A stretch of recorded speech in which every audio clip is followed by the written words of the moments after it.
criança, tudo faz parte do seu Geraldo. Né? Boa noite aos que estão entrando. Boa noite, Eli.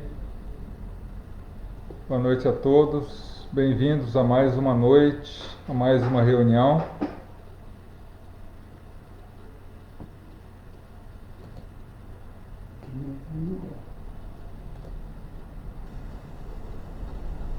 Boa noite, Luiz Leandro, boa noite. Boa noite a todos. Deixa eu dar uma olhadinha aqui.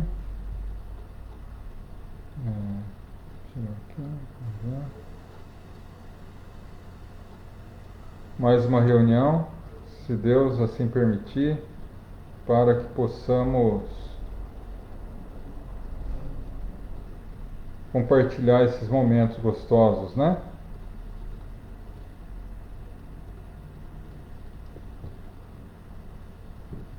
Falando um pouco sobre a doutrina que a gente tanto ama, né? Beth, boa noite. Sandra, boa noite. Boa noite, Sônia. Boa noite, Helenice. Boa noite, Lucilene. Boa noite, Luiz. Boa noite, Carlos Eduardo. Denise, boa noite. Boa noite, Pérola. Altino, boa noite.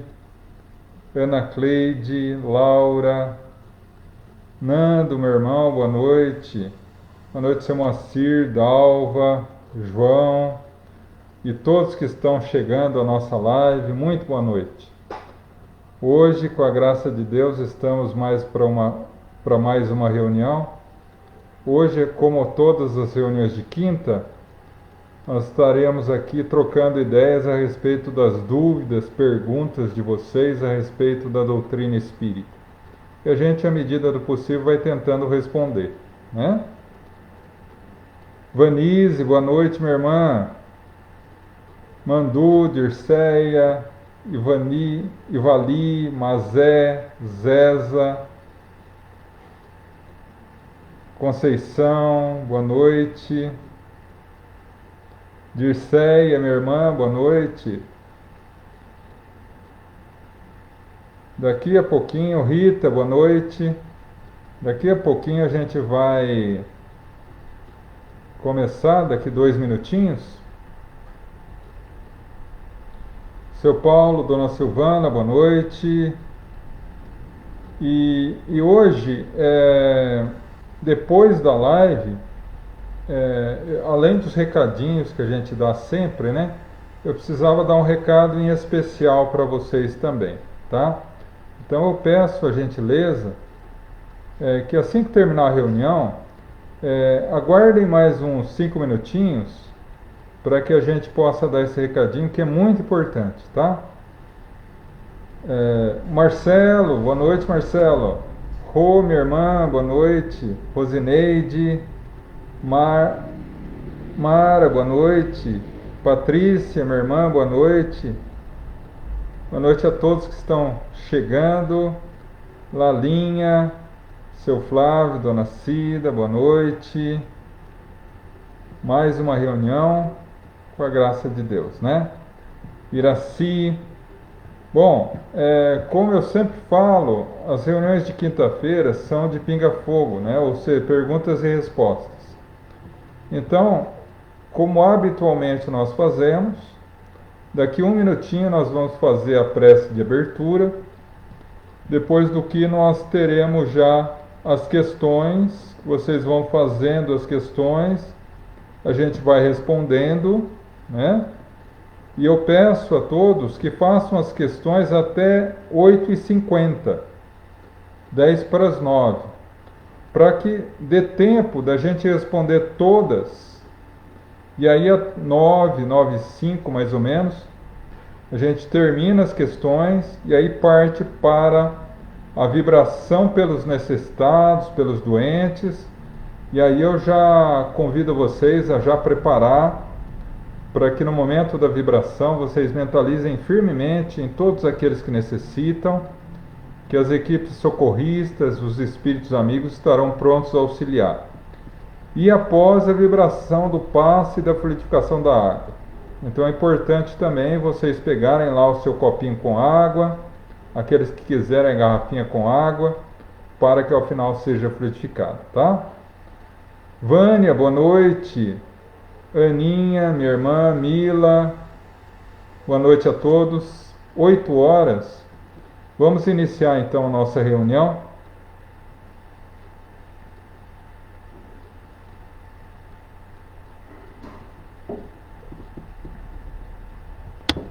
Vamos então iniciar a nossa reunião com uma prece. Eu convido a todos a elevar o pensamento e o coração a Deus, a nosso Mestre Jesus. Vamos entrar em sintonia com os nossos amigos espirituais, para que ao longo de toda a nossa reunião, eles nos possam conceder a paz, a harmonia, proteção, auxílio para as nossas necessidades íntimas e ao sairmos daqui dessa live, possamos ser renovados e fortalecidos para continuar as nossas tarefas diárias. Que assim seja, graças a Deus. Primeira pergunta. Bom, então vamos iniciar com as perguntas. E aí, enquanto eu respondo essa primeira questão que apareceu, vocês já podem ir formulando as próximas, tá bom? Quando André Luiz sai da casa da ex-esposa na terra, por ciúmes ou talvez ódio, ele cai rapidamente o seu padrão vibratório. Ele passa por diversas camadas de umbral, até que ele chega em uma das camadas que ele ficou. Nessas camadas, os espíritos ficam conforme o padrão vibratório de cada um ao desencarnarem. Segundo, se o nosso lar está acima da crosta terrestre, em uma outra dimensão, e nós vivemos na crosta terrestre, na terceira dimensão, deduzimos que essas camadas umbralinas ficam então embaixo da crosta terrestre. Na verdade, essa pergunta tem uma certa lógica, tá? Então, assim, porque nós, na Terra, nós estamos habituados a um pensamento geográfico, né?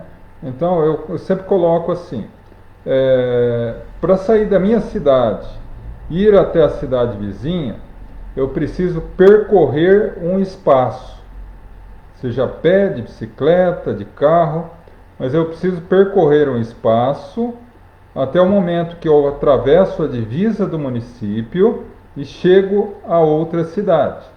Então é um pensamento geográfico. Se a gente for levar esse pensamento geográfico à localização das regiões espirituais, a gente comete um erro. Porque daí nós caímos naquele pensamento antigo do povo hebreu dos 7 céus, né? A terra seria o primeiro céu.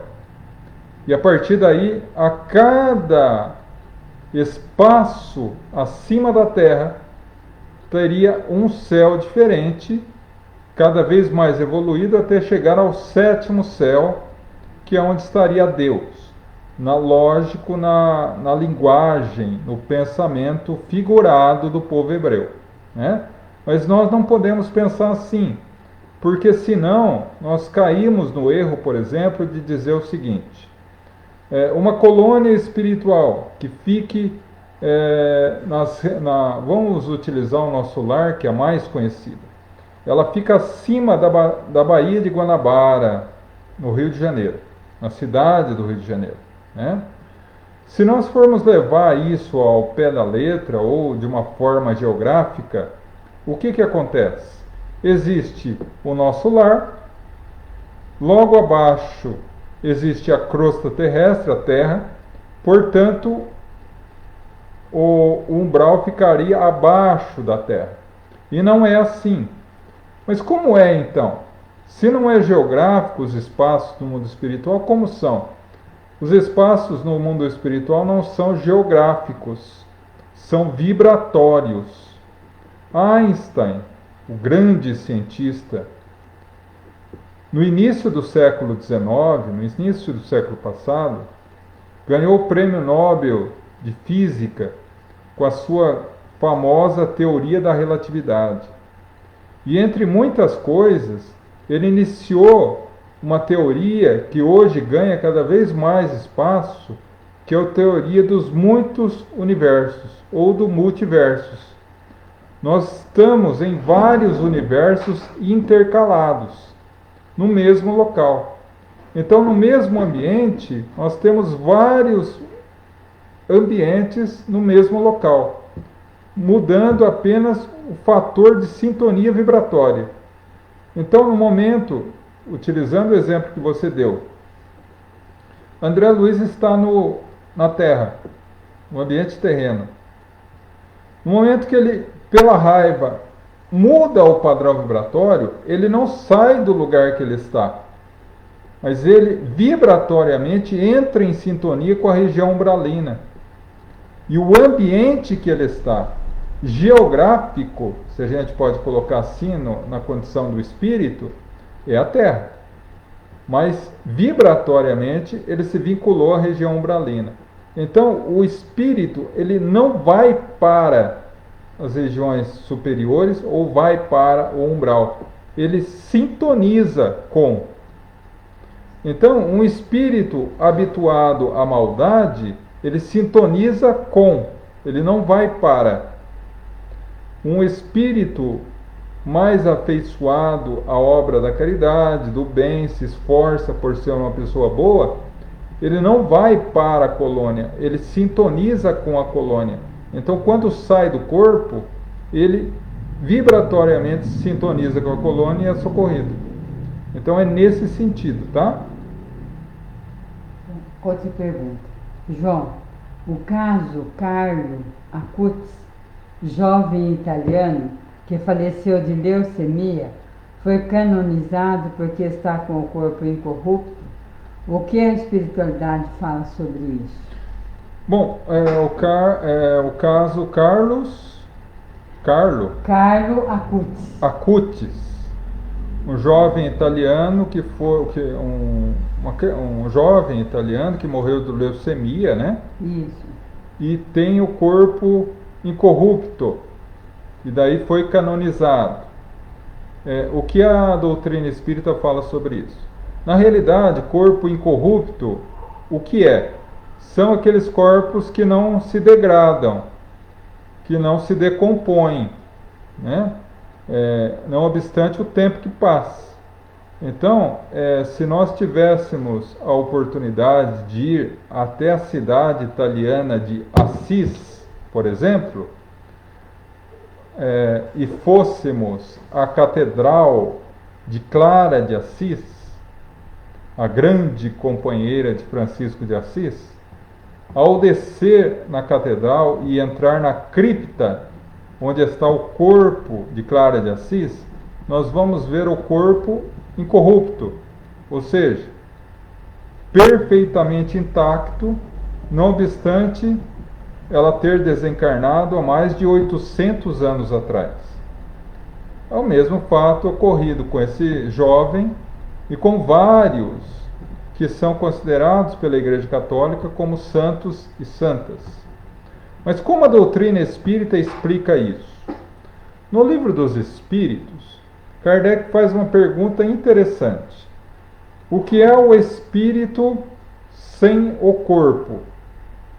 Ou o que é a alma sem o corpo? Ele diz, o espírito. E o que é o corpo sem o espírito? É carne e ossos. Tudo menos um ser vivente. Portanto, uma vez que o espírito abandona a ação energética do corpo, o corpo não subsiste à sua vida. E aquilo que é formado o corpo, carne e ossos, se degradam. Mas então, como explicar os corpos incorruptíveis, ou incorrupto, né? São casos, e aí a gente vai utilizar a lógica da doutrina espírita. Se nós sabemos que o corpo sem energia espiritual, ele se degrada, ele se decompõe, nós chegamos a uma lógica clara de que, para que o corpo se mantenha incorrupto, ou seja, sem se degradar, há necessidade que tenha uma energia envolvendo aquele corpo. Né? É uma conclusão lógica. Portanto, nós podemos entender que nesses casos de corpos incorruptos, o espírito, ao abandonar o corpo físico mantém, ou não digo mantém, mas é vinculado a uma energia do espírito, que de alguma forma mantém esse corpo incorrupto. Logicamente que esses espíritos são espíritos altamente evoluídos, né?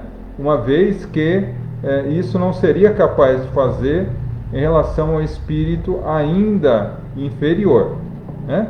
E daí, sendo alimentado, mesmo à distância, mesmo psiquicamente, pelo espírito, ele acaba se mantendo ou perpetuando ao longo do tempo sem se decompor, né? Aí seria uma questão lógica, uma vez que o corpo, sem nenhuma influência espiritual, ele se decompõe, né? Então, dessa forma, a gente compreende esse fenômeno. E por que esse fenômeno existe? Para dar credibilidade à vida espiritual. Né? Para dar credibilidade à vida espiritual. João, Jesus não era judeu? Por que os judeus não são cristãos? Não aceitam Jesus? Bom, é uma questão interessante, né? Vamos começar assim.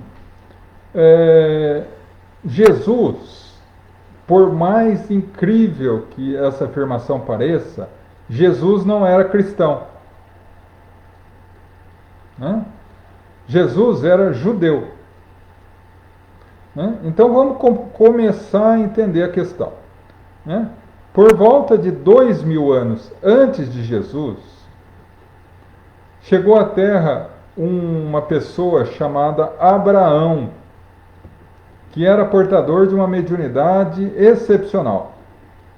E foi convidado pela espiritualidade superior a desenvolver na Terra a ideia do Deus único.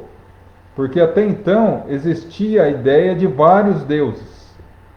E aí a gente vê, por exemplo, a mitologia grega, a mitologia romana, a mitologia nórdica e etc. Então ele começou a fundar esse movimento da ideia do Deus único. E a esse movimento ele deu o nome de judaísmo, ou religião dos judeus. Judeu e hebreu é sinônimo. Tá? A partir do momento que foi criado o judaísmo como religião, os judeus começaram a ser chamados também de hebreus. E judeu passou a ser designação daquele que seguia o judaísmo. Jesus, como hebreu, foi judeu, ou seja, seguidor do judaísmo. Só que ele complementa toda a mensagem do Antigo Testamento, dos profetas antigos, inclusive de Moisés, que é dito pelos judeus, ou aqueles que seguem o judaísmo, como o maior de todos os profetas, e cria um movimento diferente, que é um movimento que foi dado o nome de, inicialmente, movimento dos homens e mulheres do caminho, e que futuramente, pelas mãos do evangelista Lucas, foi cunhado o nome cristão, aquele que segue Jesus Cristo. Então, na verdade, por mais incrível que isso pareça, Jesus não era cristão, era judeu. E por que os judeus não aceitam Jesus? Eles não são cristãos? Não, eles são judeus. Eles são vinculados ao judaísmo. Respeitam Jesus como mais um profeta, inferior a Moisés. No entanto, até hoje eles esperam a vinda do Messias. E para nós, cristãos, compreendemos Jesus como o Messias. Tá? Podemos afirmar que todas as pessoas que cometem assassinato nessa encarnação já cometeram um crime em outra existência? Não necessariamente, né? Porque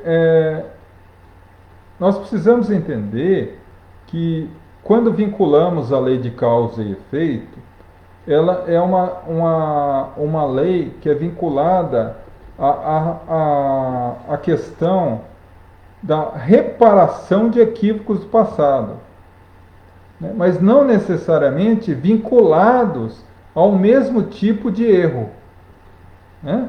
Porque se fosse assim, seria a lei de ação e reação, que é uma lei física de Newton, a lei de ação e reação. E aí trazendo a gente novamente as aulinhas do ginásio de física, né? O que é a lei de ação e reação? Toda ação corresponde a uma reação de igual intensidade e sentido contrário, né? Então, se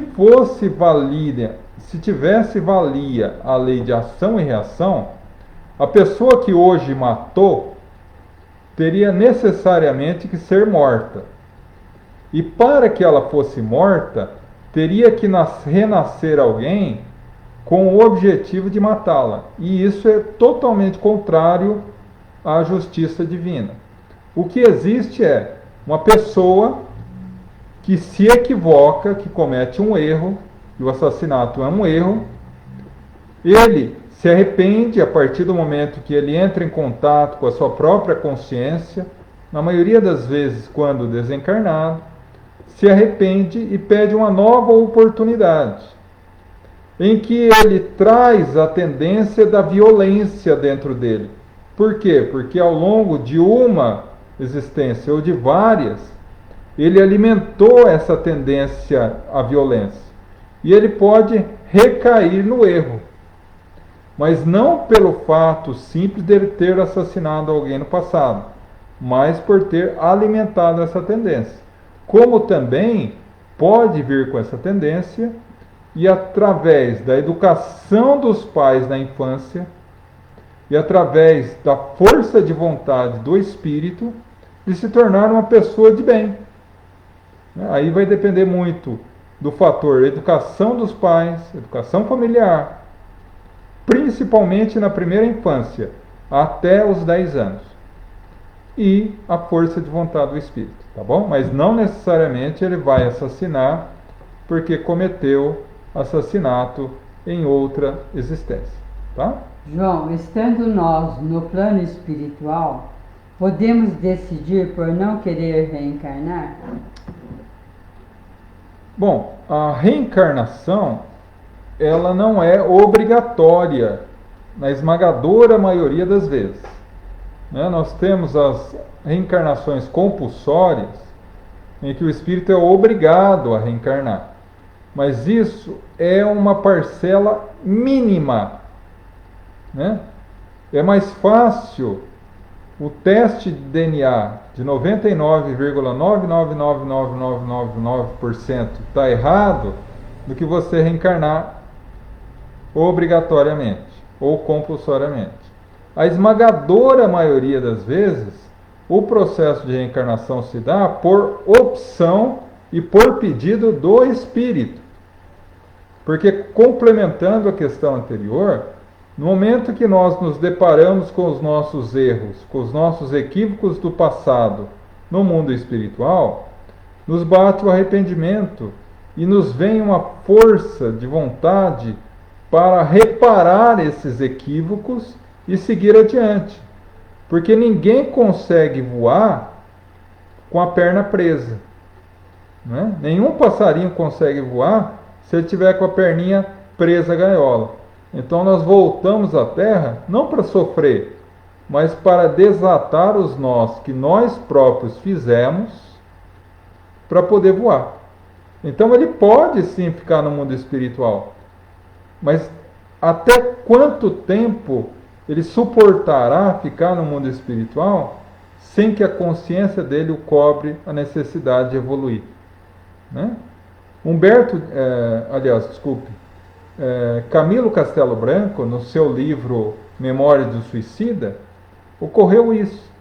Ele tinha necessidade de voltar, mas ele sabia que ele ia passar por uma dificuldade muito grande, porque ele era suicida. E ele retardou essa volta por 50 anos, até que ele, não suportando mais o peso da consciência, acaba retornando. Né? João, tem uma amiga que quando vai na casa de uma amiga, vê vultos de pessoas. Esses vultos podem ser obsessores que estão com ela ou é da casa dela, da amiga dela? Bom, primeiro você tem uma sensibilidade de perceber esses vultos, que nada mais são do que espíritos, pessoas sem corpo. Tá? Agora, se são espíritos bons ou espíritos não tão bons, vai depender do que você e a sua amiga sentem na presença desses espíritos. Se você percebendo-os sente medo, sente receio, sente desconforto, é indicativo que são espíritos menos bons. Se você sente, apesar de ver esses vultos, sente tranquila, amparada, em harmonia, são espíritos bons. Tá? Se é da casa dela ou dela, vai depender muito. Porque os espíritos são atraídos não pela casa, mas pelo teor do nosso pensamento. Não é? Se nós pegarmos um punhado de açúcar e colocarmos em cima de uma mesa, dali a alguns minutos começará a chegar formiga. Mesmo que a gente não veja aonde estava a formiga, aparece. Da mesma forma, os espíritos. Eles são atraídos pelo teor do nosso pensamento, das nossas vibrações. O lar são atraídos para um determinado lar conforme o teor do pensamento daqueles que moram ali. Se a família é vinculada a xingar todo mundo, a brigar sempre, a discutir, a falar mal dos outros, que tipo de espírito que vai ser atraído a esse lar? Agora, se eles têm o hábito do evangelho no lar, da oração diária, conversas sadias, respeito, que tipo de espíritos vão ser atraídos para esse lar? Tudo uma questão de sintonia, tá? Tenho problemas com minha mãe. Pessoa rancorosa, nunca me tratou como filha. Pessoa difícil, sozinha.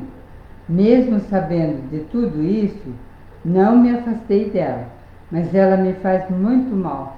Fico em estado péssimo.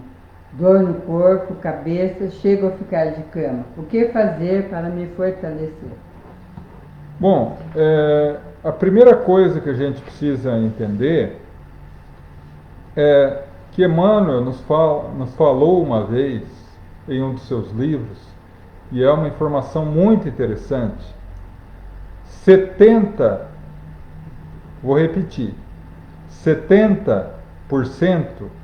dos espíritos que reencarnam na Terra têm uma única missão: se reabilitar com os espíritos dentro da família. E aí ele vem complementar essa frase com uma outra frase em um outro livro dele. Quando ele faz uma pergunta: parente difícil? E ele responde: dívida em cobrança.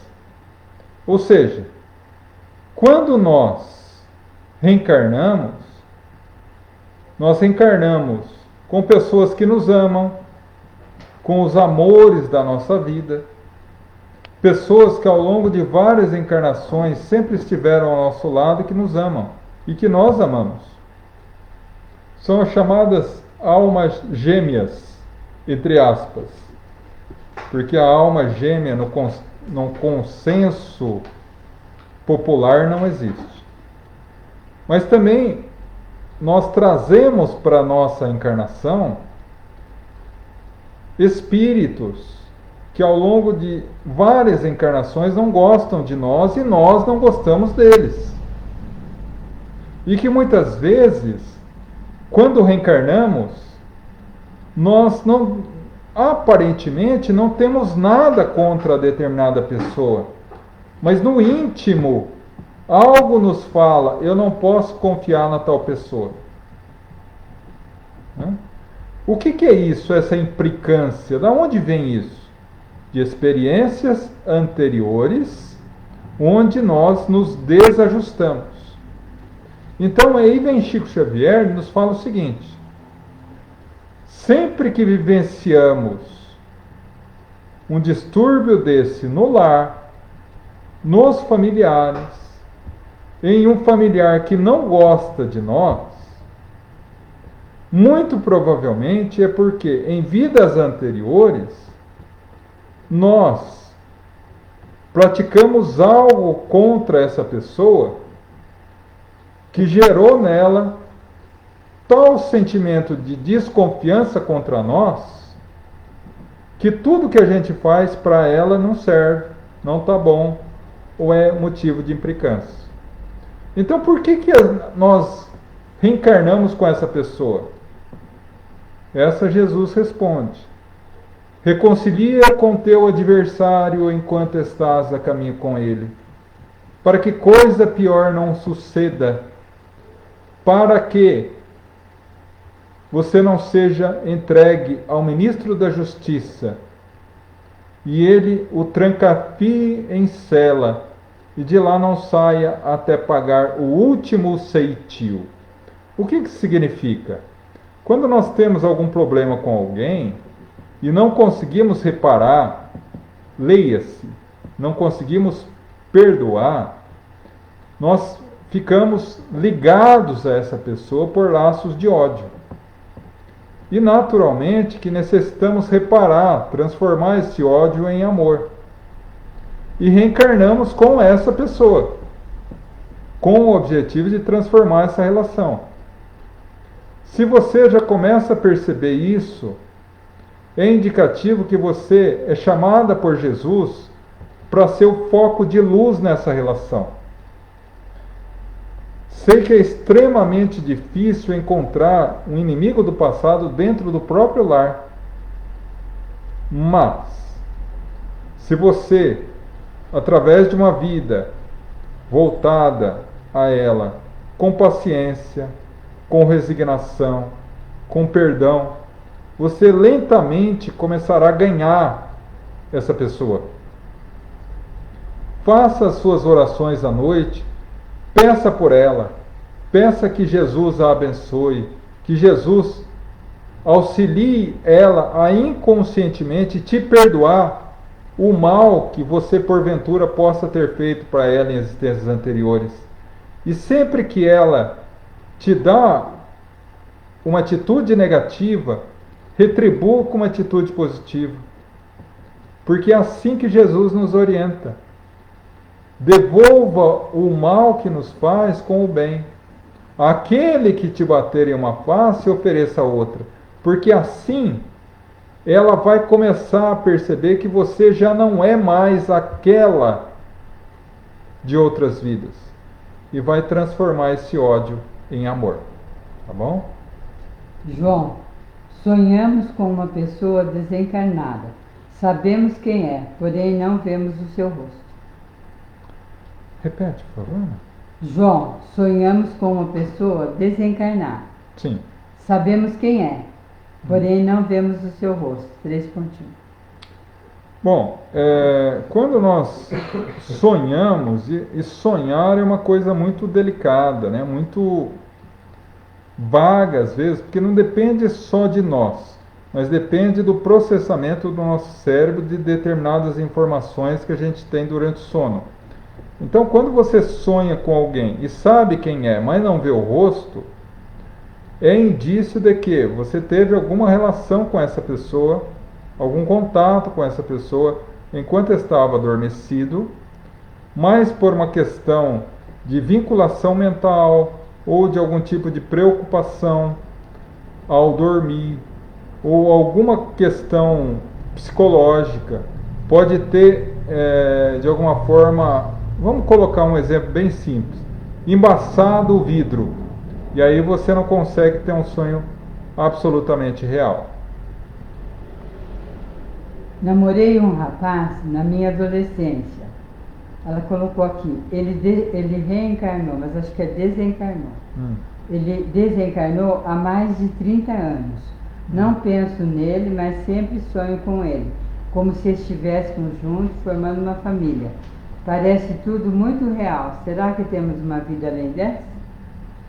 Porque aqui ela colocou reencarnou há 30 anos, mas eu creio que é desencarnou. Sim. Bom, em realidade, vamos supor que a questão seja desencarnou. Tá? Se estiver errada a pergunta, por favor, repare aí nos comentários, tá bom? Então, essa pessoa desencarnou há 30 anos e você, vez ou outra, sonha com ela como se tivesse uma família com ela. Isso pode ser fruto, é aquilo que eu comentei, né? Definir sonhos é uma coisa extremamente difícil e complexa, porque tem uma série de variáveis que têm que ser levadas em conta. Não é apenas a sua ligação com ele, não é apenas o que você vivencia no mundo espiritual, mas também as suas preocupações íntimas, as suas fixações mentais, as suas fixações psicológicas, a forma com que você está naquele dia, tudo acaba influindo. O que nós podemos dizer, em linhas gerais, é que como você tem sonhos recorrentes com essa pessoa, é indicativo que você tenha uma ligação forte com ela espiritualmente. Não necessariamente que seja uma relação conjugal de outras vidas, não, mas que você tenha uma ligação forte com ela do ponto de vista espiritual. Pode até ser de outras vidas, e isso é projetado na sua lembrança como sonho, como uma relação familiar. Tá? Se caso não for desencarnar, por favor, coloque nos comentários, tá bom? Pergunta, João, assisti um documentário que pessoas que saíram do seu corpo se viram em câmera lenta. Será esse o tempo espiritual mais rápido que o nosso terrestre? Por isso a espiritualidade consegue interferir em alguns acontecimentos antes que aconteça? Na realidade, temos duas questões a analisar aí, três questões. A primeira, o fato de sair do corpo, que muita gente hoje está muito comum chamar de viagem astral, é complicado. Tá? Por quê? Porque as pessoas forçam por um processo de auto-hipnose a saída do corpo. Então, Kardec analisa no Livro dos Médiuns que todo tipo de mediunidade deve ser natural, não pode ser forçada. Quando ela não surge, siga a sua vida sendo bom. Se ela surge, aprenda sobre ela para que você possa educá-la e trabalhar da melhor forma. Como eles fazem isso? Muitas vezes não são médiuns de desdobramento, como nós chamamos na doutrina espírita, mas são pessoas que forçam essa viagem astral, ou esse desdobramento, muitas vezes fascinados pela vida espiritual, ou por existir um plano além desse, e aí eles se manifestam através da exteriorização da sua mente. Então, o reflexo deles se apresentar em muitas ocasiões em câmera lenta não significa que seja o tempo espiritual, mas que seja um reflexo da mente daqueles que estão se desvinculados do corpo transitoriamente. Então é uma questão mais de vinculação psicológica do que fixação da realidade do mundo espiritual. Porque o tempo no mundo espiritual é o mesmo tempo do mundo físico. No entanto, a percepção do tempo é diferente. Né? Como nós. Né? Eu costumo sempre utilizar uma pergunta quando me falam sobre tempo no mundo espiritual. O que leva mais tempo? Uma hora de brincadeira ou uma hora de agonia? As duas têm 60 minutos, mas a de agonia leva muito mais tempo para passar. Assim é o tempo no mundo espiritual, é um tempo emocional, psicológico. Tá? E só para complementar a sua questão, o final da questão, mãe, só me ajuda aqui. Da onde será o tempo espiritual mais rápido Sim. que o nosso terrestre? Depois. Por isso, a espiritualidade Sim. consegue interferir em alguma coisa, alguns acontecimentos antes que aconteça? Então, agora essa interferência do mundo espiritual em acontecimentos antes que ocorram, não é porque o tempo é mais lento ou mais rápido, mas é porque que todos os acontecimentos que ocorrem na vida física são previstos anteriormente pela espiritualidade superior. Então eles interferem, auxiliando, amparando no momento que ocorre, ou até antes de ocorrer, dependendo do livre-arbítrio, dependendo do mérito da pessoa. Então, por exemplo, há necessidade de ocorrer um acidente de avião. Por que vai ocorrer o acidente de avião? Porque há uma peça mal colocada, há uma peça sem funcionamento, porque vai ter uma pane no avião. A espiritualidade sabe disso com antecedência e já prepara toda uma equipe espiritual para que possa fazer o atendimento àquelas, entre aspas, vítimas que através desse acidente retornarão à pátria espiritual. Então eles têm aquilo que Kardec chama de pré-cognição, ou seja, os espíritos superiores têm uma visão do que vai ocorrer em um tempo razoavelmente curto ou longo no futuro, tá? João, termino meu namoro, depois não consigo tirar a pessoa da cabeça. Aí peço para voltar. Será que é minha alma gêmea? Seja bem-vindo ao time, meu irmão. Né? Na verdade, assim, olha, o relacionamento amoroso é uma coisa extremamente delicada, né? E, infelizmente, muito mal compreendida pelas pessoas. Né? Primeiro, alma gêmea, da forma com que nós imaginamos, dois espíritos que se procuram ao longo da eternidade, e quando se encontram é só alegria, isso é muito bonito em romance, mas não existe na realidade. O que existem são espíritos afins, espíritos simpáticos, espíritos que têm o mesmo ideal de vida e de propósito espiritual. Isso existe. Espíritos que vêm reencarnando juntos ao longo das encarnações. Não são almas gêmeas, são espíritos simpáticos. Agora, daí a analisar que você precisa ficar com a pessoa porque você é a sua alma gêmea, entre aspas, não é bem assim que funciona. Um relacionamento, para dar certo, a primeira pessoa que você tem que amar dentro de um relacionamento para dar certo é você mesmo. Não é questão de egoísmo, é questão de auto-amor. Jesus já nos orientava: ama a Deus sobre todas as coisas e ao próximo como a si mesmo se ama. Para que o relacionamento seja feliz, eu preciso aprender a ser feliz num relacionamento comigo mesmo. Eu tenho que aprender a ser feliz sozinho. Porque daí, quando eu encontrar alguém, esse relacionamento vai apenas agregar, vai somar. E eu não vou ficar transferindo no outro problemas e complexos que são meus. Eu não vou vestir na outra pessoa máscaras de uma perfeição que não existe na Terra. Então, o verdadeiro relacionamento não é encontrar uma pessoa ideal, é encontrar uma pessoa como eu, que erre, que tem os seus erros, mas que também tem as suas virtudes. E amar realmente é olhar para os erros da pessoa e mesmo assim estar disposto a auxiliá-la a vencer os seus erros, assim como ela estar disposta a auxiliá-la a vencer os seus, para que juntos possam evoluir e caminhar na Terra. Isso é um relacionamento harmonioso.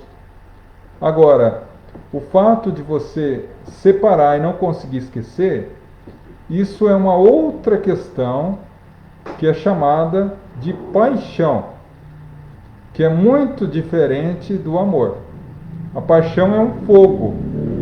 É, como diz Emmanuel, a fase do doce encantamento. O indivíduo está encantado, está envolvido, né? Então, analisa com calma isso, meu irmão. Estou começando o kardecismo. Qual a diferença de espírita e espiritismo? Bom, meu irmão, na verdade o espiritismo é um só, tá? Apenas com o intuito de esclarecer você que está iniciando na doutrina. Na verdade, não existe o kardecismo, existe o espiritismo. O espiritismo que foi codificado por Allan Kardec. Então, muito comumente, as pessoas dizem que o espiritismo kardecista, ou o espiritismo, outro tipo de espiritismo, não existem. O que existe é o espiritismo, né? E o espírita é aquele que professa a religião espiritismo, tá? Então, assim, convido você, já que você tem interesse no assunto, está ingressando, comece pela base. Leia os livros, principalmente de Kardec e de Chico Xavier, né? Eu sei que para você que está começando, os livros da codificação podem aparentemente parecer um pouco difíceis, mas leia-os com calma. E também leia, e vai te esclarecer demais, os livros de Chico Xavier. Qual? Todos, qualquer um. Qualquer livro de Chico Xavier que você pegue para ler é maravilhoso e vai te trazer uma bagagem fantástica de conhecimento. Particularmente os livros de Emmanuel e de André Luiz, ambos psicografados pelo Chico. E após isso, esse preparo, você tem maior condições de ler a codificação, que são 5 livros básicos. O livro dos Espíritos, que são perguntas e respostas, a base de toda a doutrina. O livro dos Médiuns, que estuda a mediunidade, o contato do mundo físico com o mundo espiritual, os médiuns. O livro O Evangelho segundo o Espiritismo, que são as passagens de Jesus explicadas pela ótica espírita. É um livro fantástico. O Céu e o Inferno, a Justiça Divina segundo a doutrina espírita, onde Kardec analisa pela ótica espírita a questão de céu, a questão de inferno, a questão de purgatório, a questão de anjo, de demônio, de justiça, de penas eternas, de todas essas questões que envolvem a justiça divina. E o último livro é a Gênese, a história da formação do planeta e do desenvolvimento da sociedade planetária pela ótica da doutrina espírita. E ao lado dele, na segunda parte do livro A Gênese, tem um estudo completo sobre fluidos e energias, sobre os milagres de Jesus explicados pela ótica espírita e tantos outros conhecimentos que vem combinar com o capítulo 18, o último capítulo da Gênese, onde ele analisa a transição planetária para um planeta melhor. Acredito que, baseando-se nessas obras básicas e na de Chico Xavier, você estará muito bem orientado em relação ao que realmente é a doutrina espírita. Sonhei com um senhor que já havia morrido, e naquele dia o filho dele morreu. Outra vez, sonhei com uma senhora. Fui até a casa dela para visitá-la e ela tinha morrido no dia que sonhei com ela. Me explique, por favor. Lembra-se que eu disse a respeito dos acontecimentos que são previstos pela espiritualidade superior? Todos os acontecimentos, e um desses é o desencarne, porque todos nós temos um prazo para ficar na Terra, para cumprir a nossa tarefa. Terminou o prazo, nós voltamos cumprindo ou não a tarefa, né? É o mesmo que um lavrador. O lavrador tem um campo para arar, vamos imaginar, e o dono do terreno dá a ele um dia para arar esse terreno. Se ele trabalhar bem, um dia dá para ele arar tranquilamente. Mas se ele ficar brincando, ele não vai conseguir arar. Ele brincando ou ele levando a sério, o dia vai terminar e o prazo dele também. Então, da mesma forma, nós reencarnamos com um prazo mais do que o suficiente para cumprirmos aquilo que nós nos predispomos a cumprir na Terra. Terminado esse prazo, cumprido ou não a nossa tarefa, a gente volta.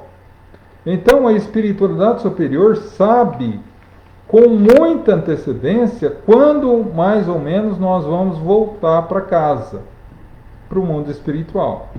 Então, quando está próximo de alguém voltar, as equipes espirituais já começam o processo de preparação para o retorno dessa pessoa.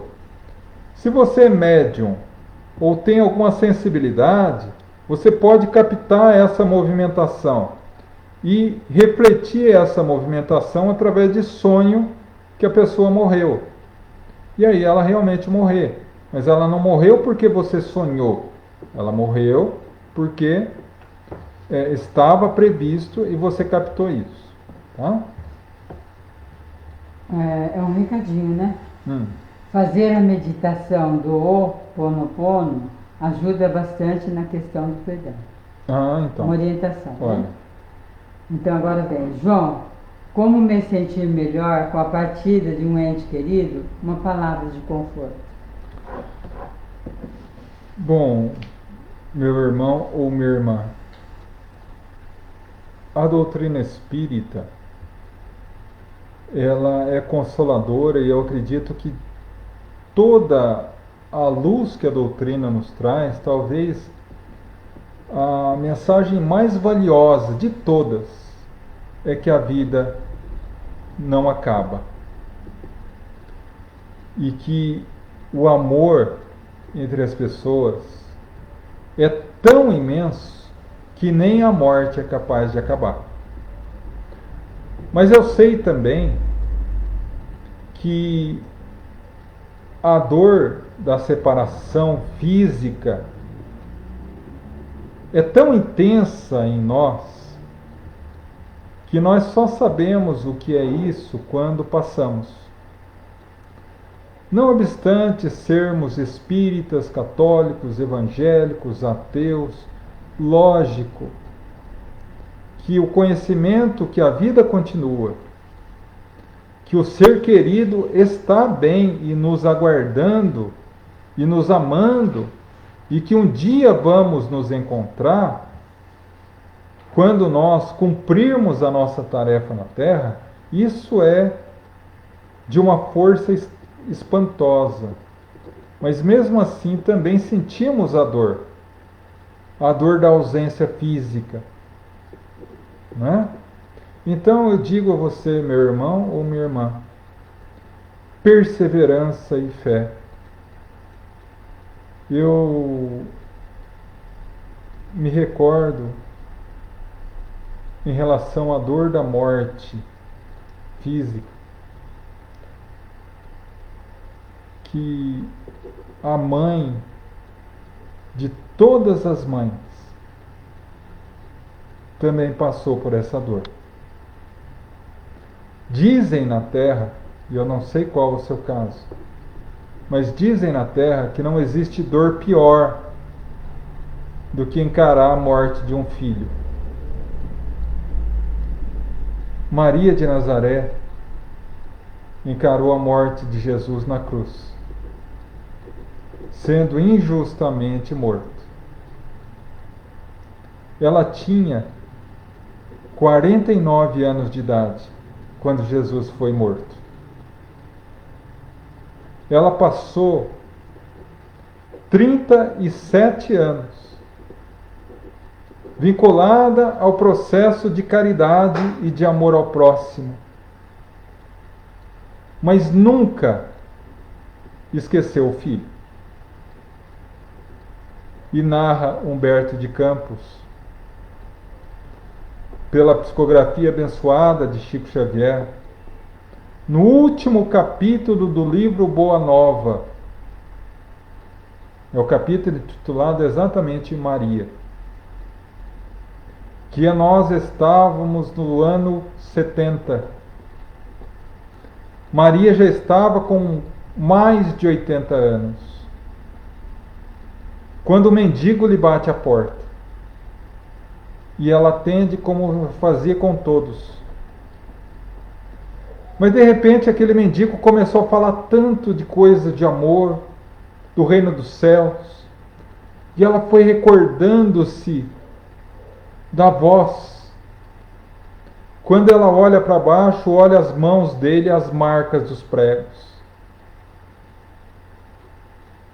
Nesse momento ela eleva a cabeça e vê. E ele diz: mãe, vim te buscar, porque é da vontade de meu Pai que tu sejas a rainha dos anjos no meu paraíso. E aí eu fico imaginando minha irmã ou meu irmão. Se a Imaculada Santíssima Maria de Nazaré passou pela dor da ausência física do filho para nos dar o exemplo de superação e de fé em Deus, nós também podemos. Talvez o popular tenha razão.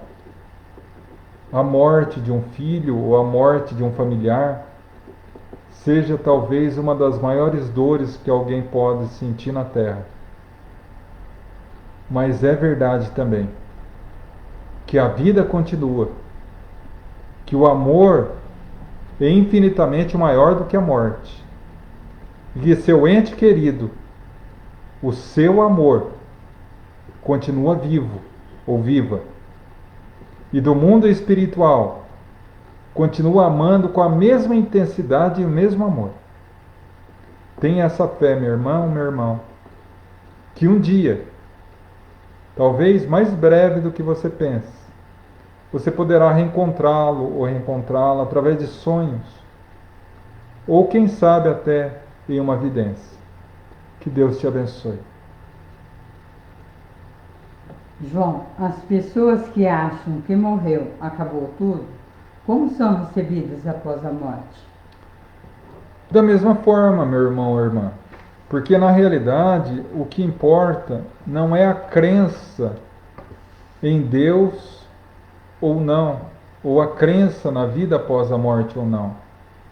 O que vale no mundo espiritual é a sintonia, como eu coloquei naquela questão das regiões espirituais. E que, muito mais do que isso, nós produzimos as nossas próprias consequências. A pessoa às vezes não acredita em Deus e não acredita em nada, mas é uma ótima pessoa. Ao mundo espiritual será recebido em glória. Lógico que terá uma certa dificuldade, um certo espanto de perceber que a vida continua. Quando, por exemplo, acordar no hospital e encontrar a sua mãezinha, o seu paizinho ao lado, tão vivo quanto ele. Mas isso não importa. O que importa é a realidade moral de cada um. Bom, meus irmãos, antes de continuar, eu só gostaria de pedir a licença a vocês que suspendessem as questões, porque nós já estamos com 8h55, para que nós possamos completar as questões que aqui estão e aí partir para as vibrações, tá bom? Vamos responder todos que estão aqui. Aqueles que eventualmente não puderam perguntar, aguardem que semana que vem tem mais, tá bom? O que o Espiritismo diz sobre ateus? Conheço algumas pessoas que se dizem ateus, que só acreditam na ciência, mas têm um caráter e caridade exemplares. Vem complementar essa questão nossa. O que vale não é ser espírita, católico, evangélico, umbandista, maometano, ateu, ou como dizem na brincadeira, não importa ser ateu ou à toa, né? O que importa é ser bom. Por isso que a bandeira máxima da doutrina espírita é: fora da caridade não há salvação. Porque é através da prática do bem e do amor que nós encontramos a felicidade no mundo espiritual. Porque, vamos ser sinceros, gente, tem muito espírita aí pererecando no mundo espiritual porque só era espírita de boca, né? O que vale conhecer o livro dos Espíritos de cabeça, se ele não coloca em prática nada do que aprendeu? Recebi um link de uma amiga falando das cartas de Cristo. Segundo o link, diz que são psicografias de uma senhora que vive na África. Você já ouviu falar sobre as cartas? Não ouvi falar, meu irmão ou minha irmã. No entanto, nós podemos tentar colocar um pouco de luz espírita sobre isso. Segundo a ótica da doutrina espírita, Jesus é o Espírito, questão 625 do Livro dos Espíritos, o Espírito mais puro e perfeito que pisou na Terra. É o governador espiritual do planeta, segundo Emmanuel no livro A Caminho da Luz. O Espírito que foi responsável por pegar a massa do Sol que foi destacada do astro-rei e formá-la na constituição do planeta, e a partir daí não só formatar tudo que existe no planeta hoje, como dirigir a população inteira do planeta. Por isso ele diz: eu sou o bom pastor. Ele é o pastor de todos nós. A distância de nós para Jesus é mais ou menos equiparada à distância de um cão para nós, no ponto de vista da evolução. Então, nós compreendemos, particularmente, e eu posso dizer isso sem medo de errar, que seria muito, mas muito improvável que alguém recebesse uma carta psicografada de Jesus, né? Então, por todos esses pontos que eu coloquei. João, referente a uma pergunta atrás, uma irmãzinha coloca um lembrete. Isso me lembrou meu acidente de moto. Escutei uma voz me falando que o acidente ia ocorrer, mas que tudo ficaria bem. Então, exatamente isso que a gente estava comentando, né? O acidente ia acontecer, né? Estava previsto para acontecer, mas os espíritos de luz estavam ao seu lado, amparando, abençoando, e você ouviu eles dizer: fique tranquila que vai correr tudo bem e vai resolver tudo bem. Por quê? Porque você tinha méritos para isso e porque a espiritualidade superior te ampara e continua te amparando. Sou sua fã, te amo. Aqui é a minha mãe falando que é tua fã, tá? As outras religiões que acreditam em espíritos e entidades são, de certa forma, espíritas também? Como é? Desculpa a pergunta. As outras religiões que acreditam em espíritos e entidades são, de certa forma, espíritas também? Aí que está. Há uma necessidade de explicação nesse ponto. Todas as religiões que creem em espíritos, em comunicação com o mundo espiritual, em reencarnação, em vida após a morte, não são espíritas, são espiritualistas. O espiritismo é uma religião espiritualista. Por isso, Leon Denis, o grande bandeirante do espiritismo francês, disse certa vez: a doutrina espírita é um novo espiritualismo. Mas, uma vez que a doutrina espírita é espiritualista também, nem toda religião espiritualista é espírita. Porque a doutrina espírita, não obstante crer em vários pontos do espiritualismo, ela se baliza, ela se disciplina nos pontos colocados pela espiritualidade superior e codificado por Kardec, que nem todas as outras religiões espiritualistas admitem. João, por que os espíritas, na hora das orações, não têm costume de fazer o sinal da cruz? Porque nós entendemos nada contra quem faça. Porque em realidade nós entendemos que a ritualística, o ritual, ela por si só não tem validade. Mas isso não é uma forma de desrespeito àqueles que fazem. Eu entendo o seguinte: se a pessoa se sente bem fazendo o sinal da cruz ao orar, se a pessoa se sente bem acendendo uma vela, se a pessoa se sente bem fazendo um terço, faça, é maravilhoso, é ótimo. Ah, mas eu sou espírita, não posso fazer isso. Essa é a visão equivocada de algumas pessoas, né? Se a pessoa se sente bem, faça.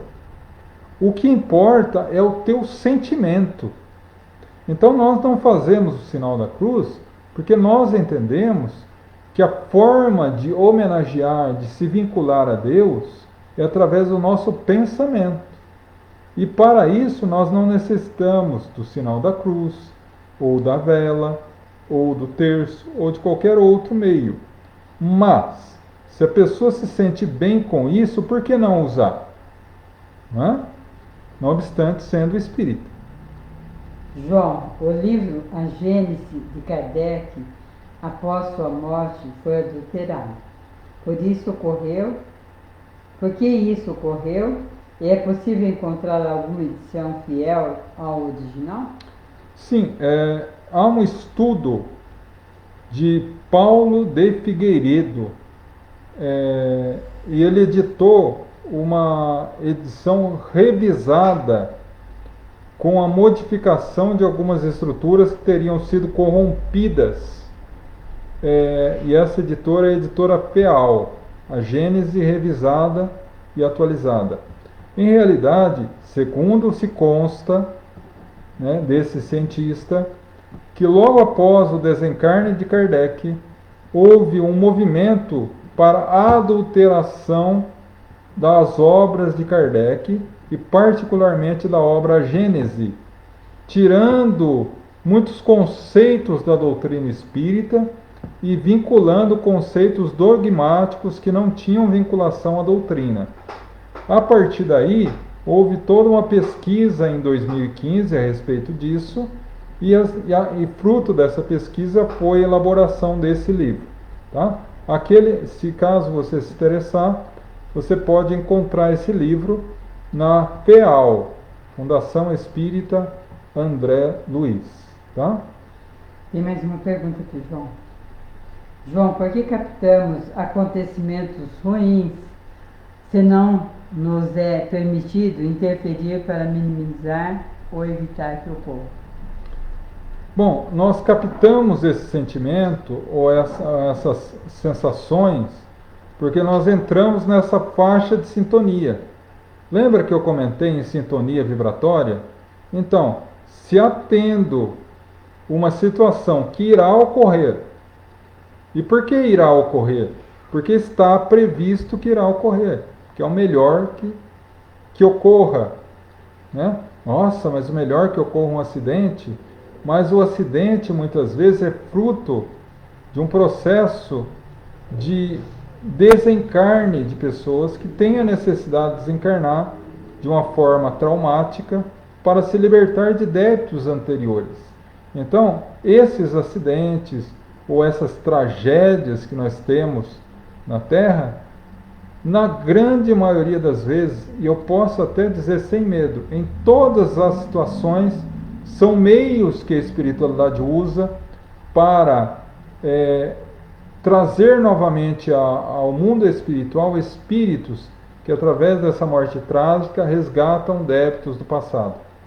Nós captamos isso porque esses acontecimentos são preparados muito anteriormente. E se nós entramos nessa faixa de sintonia desses espíritos que preparam isso, nós captamos e percebemos. Não obstante não termos condições de mudar essa situação, porque já estava previsto. João, tem uma irmã aqui pedindo oração por uma criança.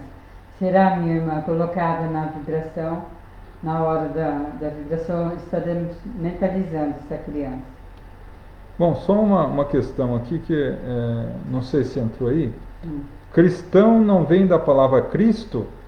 Não entendo direito isso, João.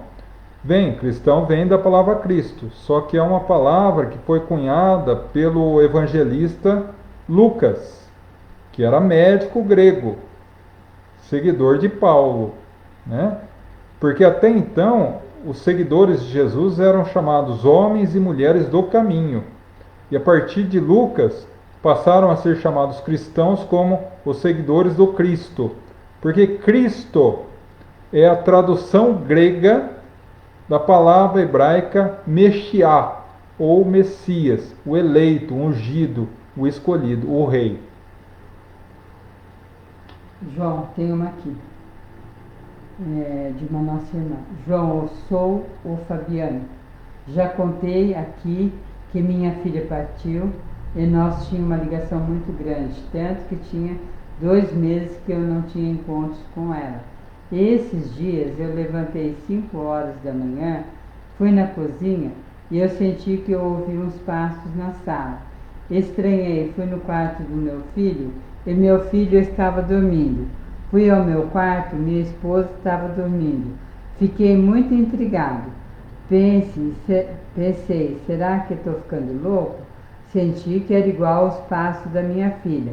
Até pensei em pedir a Deus que eu não queria sentir mais essas coisas. Mas não cheguei a pedir, porque eu não sinto que me é cômoda estar com ela, muito pelo contrário. Sinto bem e me dá força para seguir em frente. Mas estou precisando de uma orientação, porque sinto que esses casos estão ficando mais fortes. Preciso da sua orientação para saber como agir, ou se pode ser coisa da minha cabeça. Não, na verdade, meu irmão, Fabiano, né? Na verdade, meu irmão, a questão toda é a seguinte. Você tem uma sensibilidade, não necessariamente que você seja médium, mas você tem uma sensibilidade de captar os espíritos, né? Então, como você mesmo coloca, que muito provavelmente você sentiu como se fossem os passos da sua filhinha, muito provavelmente pode ter sido ela que durante a noite veio fazer uma visita a vocês, né? Ou vocês se encontraram durante a noite, durante o sono, e quando você acordou, você ainda a percebeu ali. Então é uma questão natural daqueles que têm uma sensibilidade mediúnica, né? Não necessariamente médium, mas uma sensibilidade um pouco maior, né? Qual a orientação?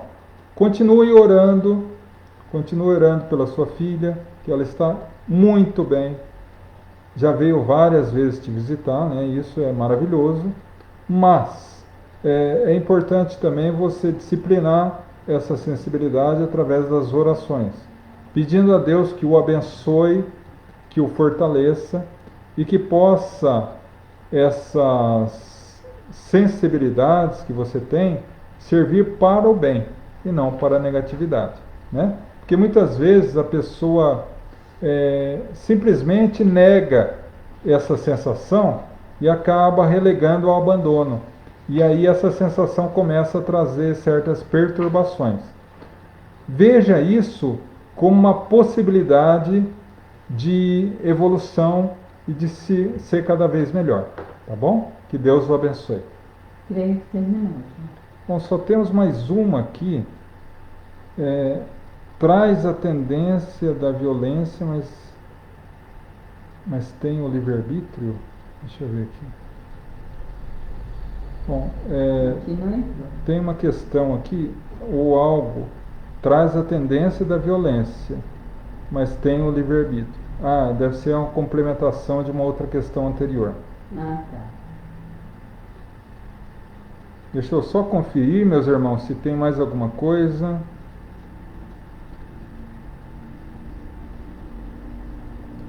João, terra de regeneração já está acontecendo? Já. Nós estamos em franco processo de transição.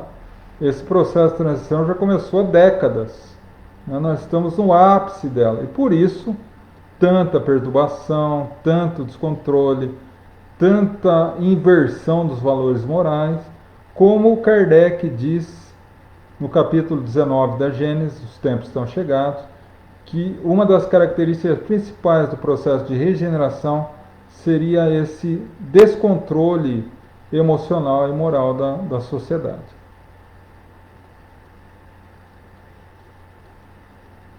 Os objetos podem atrair espíritos ou energias positivas ou negativas? Não. Os objetos não. O que traz espíritos positivos ou negativos é a nossa forma de agir, de pensar e de falar.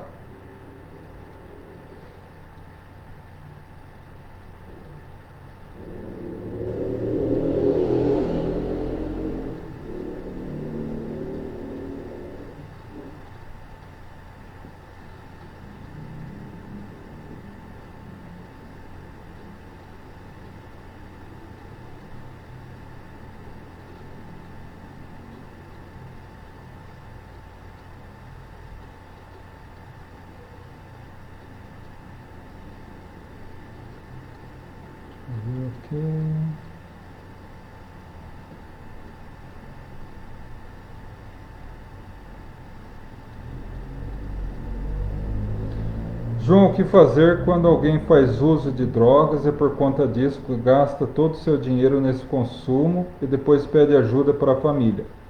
Pois pelo que percebo, essa ajuda o mantém na droga. Já arrumamos emprego para essa pessoa, mas não permanece no trabalho. A família não sabe como agir e sofre muito. Bom, a droga é uma situação extremamente delicada, né? E quando a pessoa não consegue por si mesmo forças para vencer, ela precisa de ajuda. Mas não necessariamente a ajuda nesse momento para caminhar, mas ajuda para levantar, né? Se a pessoa está tão vinculada à droga, como você coloca nessa situação, colocá-la em um emprego somente não vai resolver. Porque isso seria pedir para ela caminhar em ela estando ainda deitada. É necessário fazê-la primeiro levantar. E como se faz para ela levantar? Através do processo de tratamento dessa dependência. E todo o processo de tratamento de dependência, ou seja, qualquer outro vício, ele deve agir em 3 pontes distintas, 3 caminhos. O espiritual, orações. O psicológico, tratamento psicológico, ou através de um psicólogo, ou psiquiatra. E, em casos mais severos, internação, né? Então, por quê? Porque nesse ato, nesse momento, ele está tão vinculado à droga que ele não consegue raciocinar por si mesmo. A droga é mais forte do que ele. Então há necessidade de ampararmos como quem ampara uma criança. Depois de superada essa primeira fase, Aí sim, é o momento de reestruturar o convívio social. Aí de arrumar um emprego, de seguir adiante a vida, se esforçando diariamente para não ter recaídas. Mas no momento é necessário o tratamento.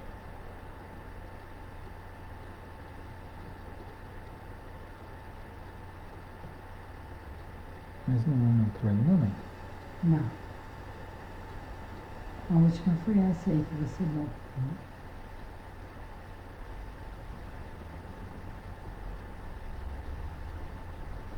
Acho que veio, né? Acho que sim. Peraí, ver.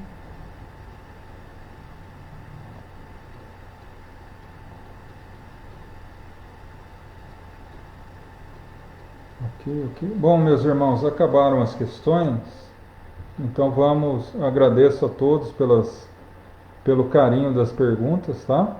E agora vamos à nossa vibração, tá? Pelos doentes e necessitados. Então agora eu convido a todos a mentalizar firmemente em todos sabemos passar por dificuldades, tá bom? Vamos elevar o pensamento a Deus e abrir os braços a nosso Mestre Jesus. E sentindo esse abraço carinhoso, vamos falar-lhe ao ouvido das nossas necessidades e aflições, das nossas dores, de espíritos ainda tão distantes da luz. E vós, haverá de nos amparar, uma vez que nos disse: vinde a mim todos vós que estáis cansados e fadigados, e eu vos aliviarei. Rogamos pelos nossos familiares, presentes, ausentes, próximos, distantes, onde quer que se encontrem, possam receber a visita amiga dos missionários do amor.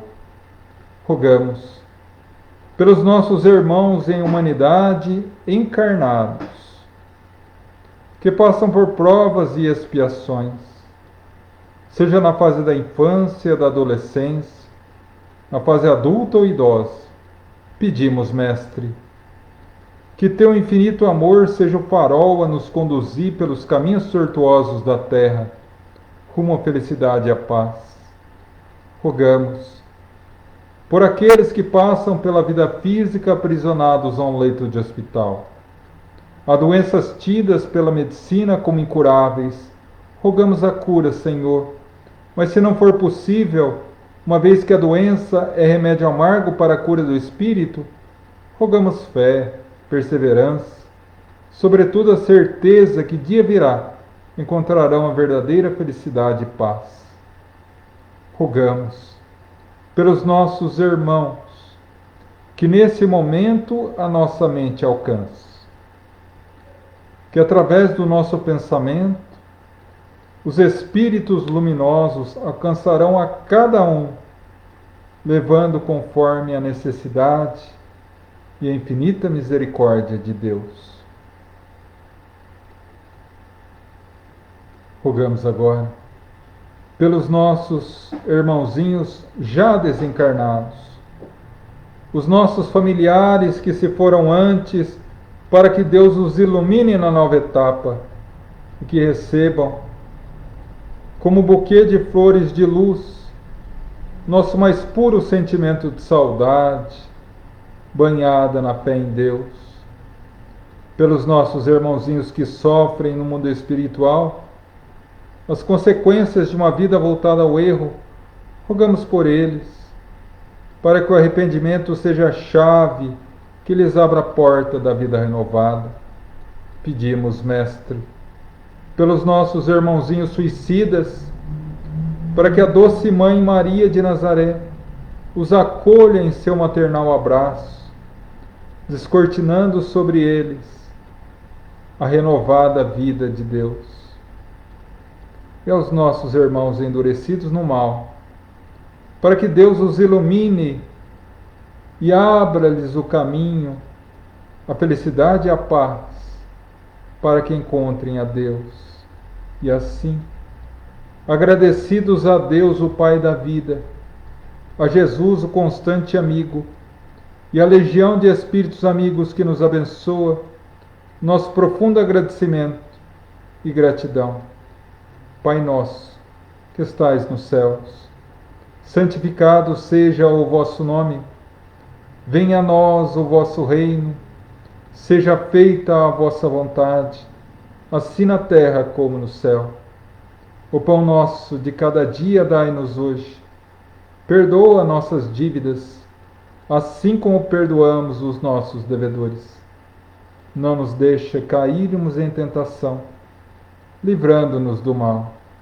Porque teu é o reino, poder e glória sempre. Que assim seja. Amém.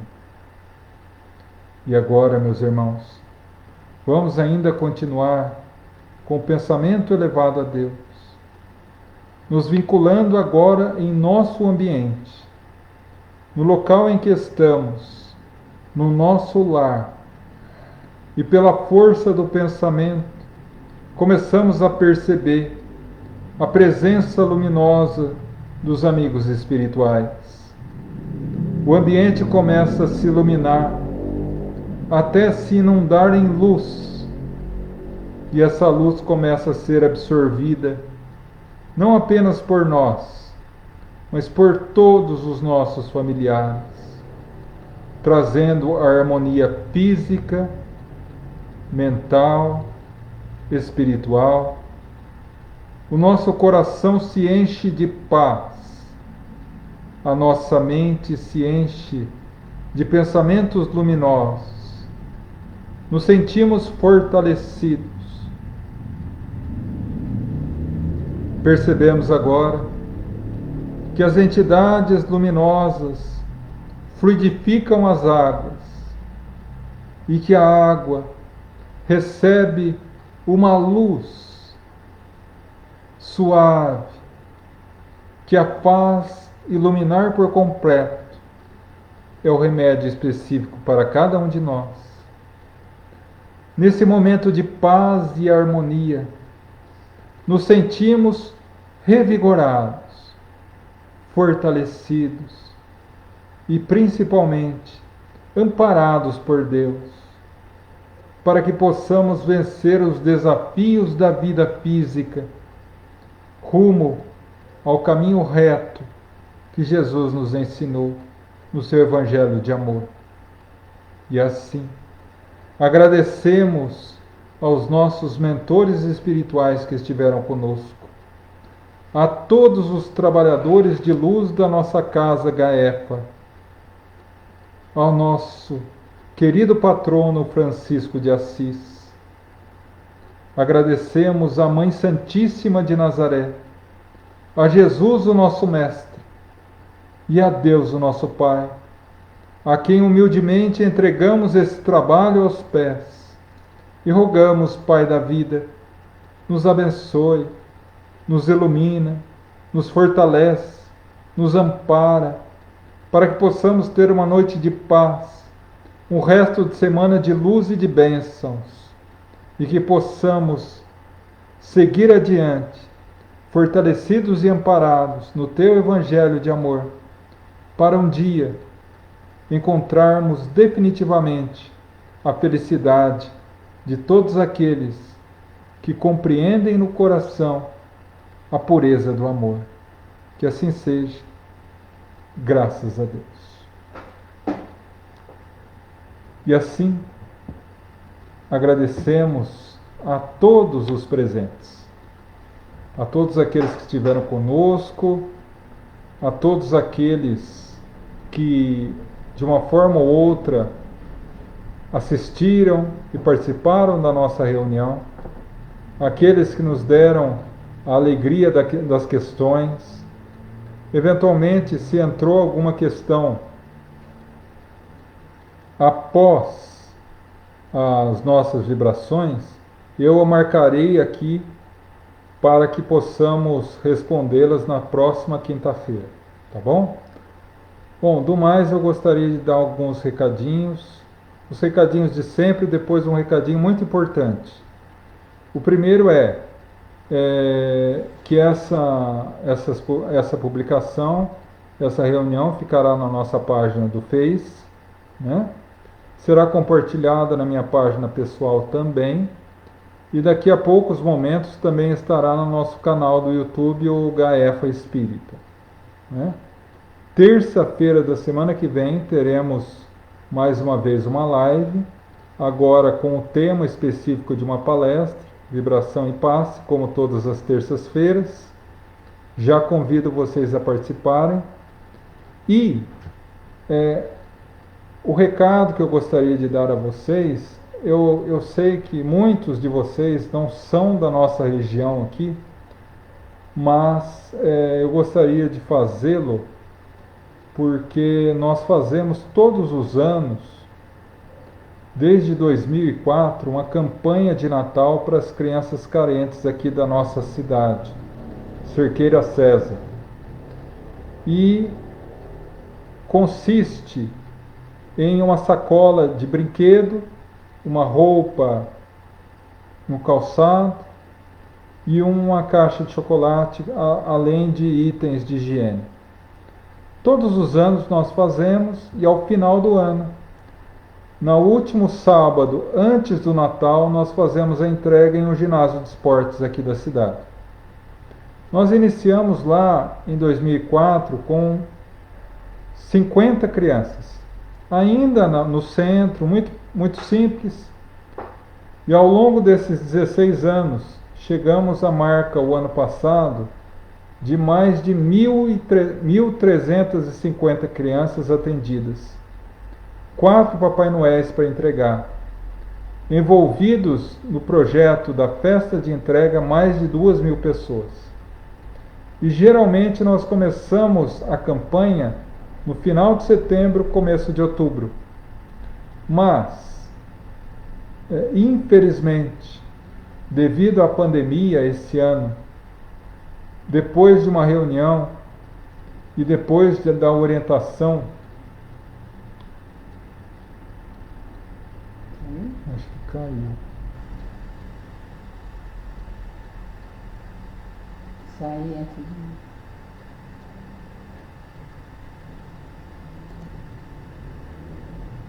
Vou encerrar o vídeo e eu coloco.